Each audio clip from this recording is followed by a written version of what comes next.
인테리어 한 번 하면 적게는 몇백, 많게는 몇천만 원이 들어갑니다. 근데 이 돈을 쓰면서도 어떤 것을 확인해야 하는지 모르는 분들이 대부분이에요. 저는 충청권에서 상가 인테리어 회사를 운영하고 있고 이 업계에서 수많은 현장을 직접 해왔습니다. 오늘은 인테리어 계약 전에 반드시 확인해야 할 5가지를 알려드리겠습니다. 첫 번째, 실내 건축 공사업 면허가 있는지 확인하세요. 이게 제일 중요합니다. 인테리어 공사를 하려면 면허가 있어야 해요. 실내 건축 공사업 등록이라고 합니다. 이건 선택이 아니라 의무입니다. 건설산업기본법상 공사 금액이 1,500만원 이상이면 실내 건축 공사업 면허를 반드시 가지고 있어야 해요. 면허 없이 공사하면 법 위반입니다.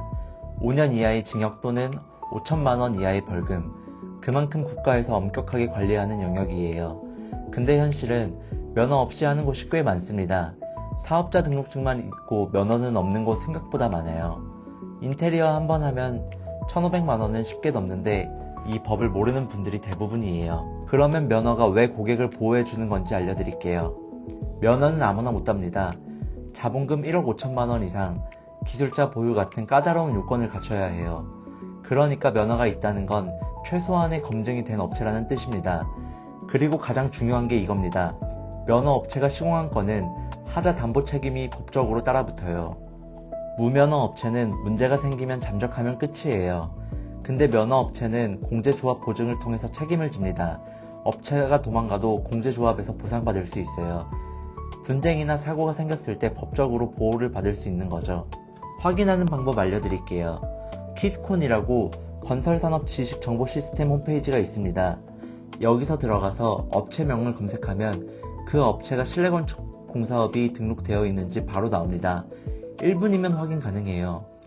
계약하기 전에 딱 한 번만 검색해보세요. 이거 하나만 검색해도 대부분의 큰 사고는 막을 수 있습니다. 두 번째, 사무실이 없는 업체는 의심하세요. 미팅하자고 했는데 카페에서 만나자는 업체가 있습니다. 카페에서 만나는 게 나쁜 건 아닌데 사무실이 아예 없다는 건 생각해봐야 해요. 사무실이 없다는 건 사업자 등록도 제대로 안 되어 있을 가능성이 높습니다. 사업자 등록을 하려면 사업장 주소가 필요한데 사무실이 없으면 그 주소 자체가 없다는 거예요. 사업자 등록이 안 되어 있으면 세금 계산서 발행이 안 되고 문제가 생겨도 법적으로 계약 자체가 애매해집니다. 그리고 사무실이 있다는 건 임대료를 내고 있다는 거고 그만큼 사업을 계속 유지할 의지가 있다는 뜻이에요. 사무실이 없으면 공사 끝나고 연락 끊기면 찾아갈 곳이 없습니다. 미팅은 가능하면 업체 사무실에서 해보세요. 사무실 가보면 그 업체가 어떤 곳인지 바로 느낌이 옵니다. 그게 그 업체를 확인하는 가장 빠른 방법입니다. 세 번째, 말로만 하는 계약은 계약이 아닙니다. 현장에서 진짜 많이 보는 케이스입니다. 업체 사장님이랑 현장에서 만나서 이야기하고 이 정도 금액에 이렇게 해드릴게요 하면 네 그렇게 해주세요 하고 끝나는 경우 이건 계약이 아닙니다.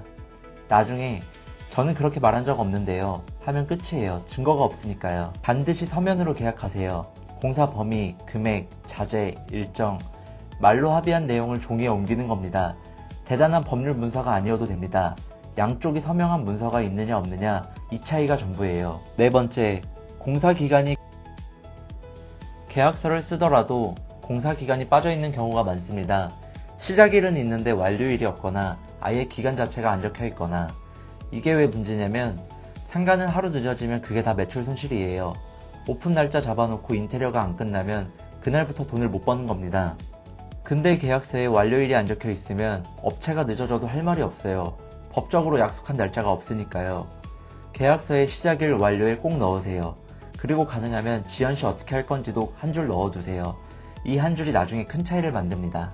다섯 번째, 계약금을 너무 많이 주지 마세요. 인테리어 계약하면 계약금을 먼저 달라고 합니다. 자재도 사야 하고 인력도 잡아야 하니까 당연한 거예요.